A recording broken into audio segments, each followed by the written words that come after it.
আসসালামু আলাইকুম। কি অবস্থা সবার? আশা করি অনেক ভালো।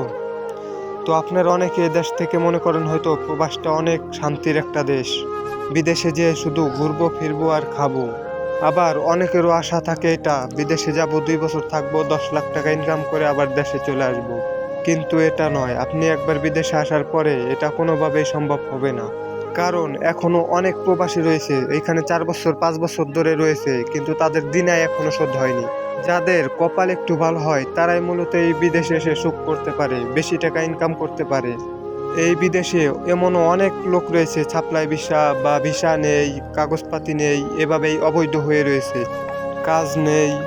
তো বিদেশটা যে কতটা কষ্টের সেটা এটাই তার প্রমাণ। দেখুন, এইটা কিন্তু প্রায় 10 তলার উপর একটা ক্রেন। তো এই ক্রেনটার একটা মোটর নষ্ট হয়ে গেছে, যে কাজ করতে পারছে না। তো এর মেকানিক আসছে এটা ঠিক করার জন্য। তো শুধু দেখুন, এইখান থেকে যদি একবার পড়ে তার অবস্থাটা কি হবে। তার হয়তো পারিশ্রমিকটা একটু বেশি, কিন্তু কাজটাও কিন্তু অনেক রিস্কের একটা কাজ। প্রায় 10 তলার উপর থেকে সে এইভাবে কাজ করতেছে রিস্ক নিয়ে মোটরের। আপনাদের হয়তো ক্লিয়ার মতো দেখা যাচ্ছে না, কারণ অনেক দূর এটা। আমি জুম করে আপনাদেরকে দেখাইতেছি।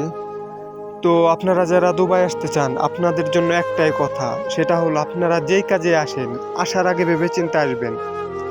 আপনার বেতন কত, থাকা খাওয়া কার, এবং যদি কোম্পানিতে আসেন দেখতে হবে কোম্পানি স্যালারি ঠিকঠাক মতো দেয় কিনা, কোম্পানিতে আপনাকে কাজ দিতে পারবে কিনা, অথবা আপনার কাজের ক্যাটাগরিটা কি।